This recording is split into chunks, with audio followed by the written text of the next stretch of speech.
Thank you, John. Good morning, everyone, and thank you for inviting me to present my talk. And today I will talk about the changing role of medical science liaisons. Okay. So I'm the president and founder of Lehner Medical Consulting, a company that focuses on medical affairs and clinical research, clinical and services, with a special focus on medical science liaisons and pre-launch activities. Now I have a first question for you. And the question is, does your company have MSL team on board? If you can pick one of the following, A, yes, B, no, and the last one is in the planning stage.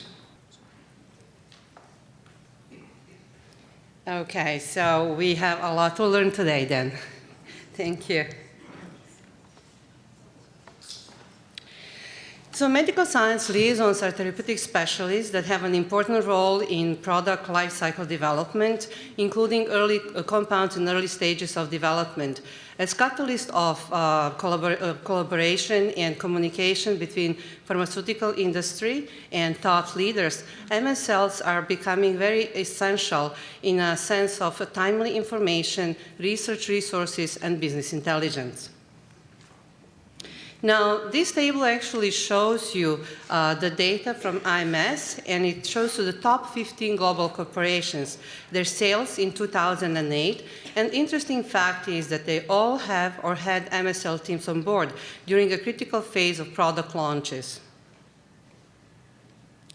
Now, the MSL role has been around during the last 40 years.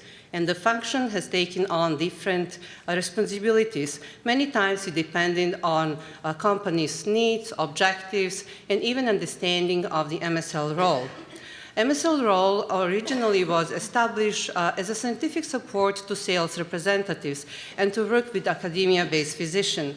But very quickly the role evolved into a more scientific role that was focusing on medical education. Companies that are focusing on therapeutic areas with special needs, they do rely heavily on MSLs and their expertise in the areas of education, training, clinical development, and clinical initiatives.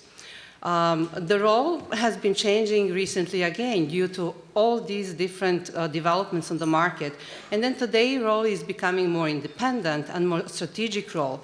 MSLs today in the field, they're in charge of the implementation of commercial products and the activities based to strategic plans, but at the same time they support company objectives through education and facilitate scientific development of the products on the market as well as the products in the pipeline. Now, I have a second question for you, and the question is, if you do have MSLs on board, do you find it challenging to measure return on investment? If you can pick one of the three, yes, no, and to some extent. Thank you. Yes, okay, thank you very much. Of course, we all have these questions because MSLs are very complex as a function and it's not easy to manage them, and we're still learning a lot. So we all deal and we all share these questions. So one of the maybe the most commonly asked question is, which metric shall I use to evaluate my MSL's effectiveness? Or how much time should my MSLs spend in the field? Or what would be the activities that they should be involved in? And when and how shall I basically monitor and manage my MSL team? So all these questions and concerns that we have today lead us towards a conclusion that we do not have a standardized MSL plan in place yet, nor we have a set of metrics that we can apply and utilize at this point. In order to address the industry averages for MSL programs, cutting-edge information came up with the data as a result of the study that they did. According to that study, MSLs spend 70% of their time in the field, and 30% of their time is spent in non-field activities. They do focus on medical education, and in 43% of their time, they would spend in medical education, 20% in clinical research, and the rest goes on the speakers' development and speakers' activities, and reimbursement support, and so on and on. We always think what would be the amount of time that they spend per key opinion leaders? How many visits, how many calls, or shall we call them calls, or how shall we call them? Well, the study data show that one MSL would call 8 or make 8 visits, to each key opinion leader. 16 times they would basically make phone calls, and then they would exchange close to 20 emails.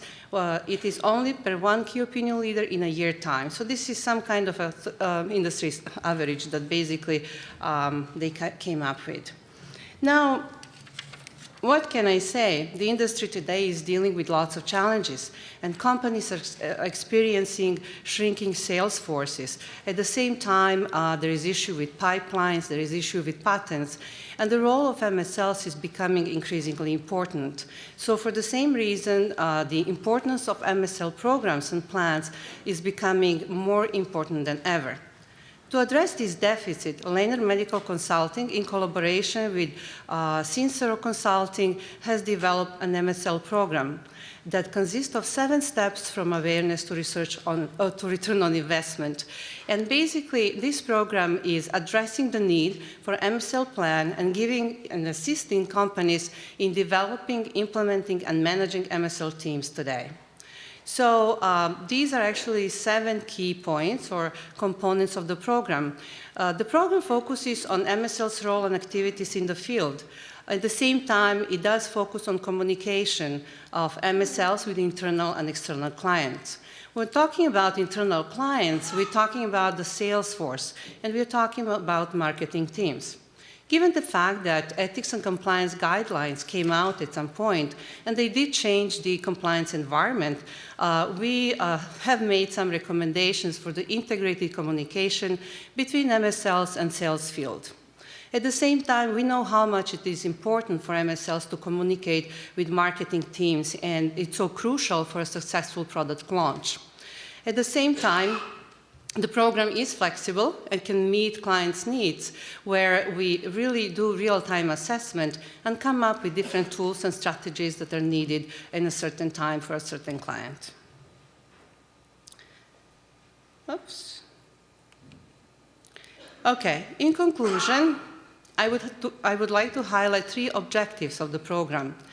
After finishing this program, one will be able to maximize identification and utilization of opinion leaders, and will be able to have more structured discussions in order to identify their interests, needs, concerns in a given therapeutic area.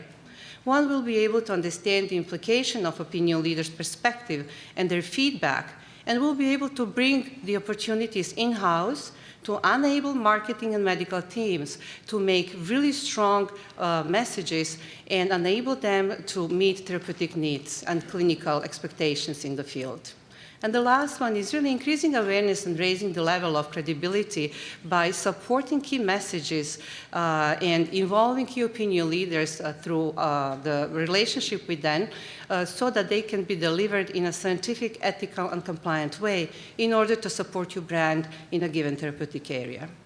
Well, that was everything from my side. Thank you very much. And I would like to take Ed to take it over.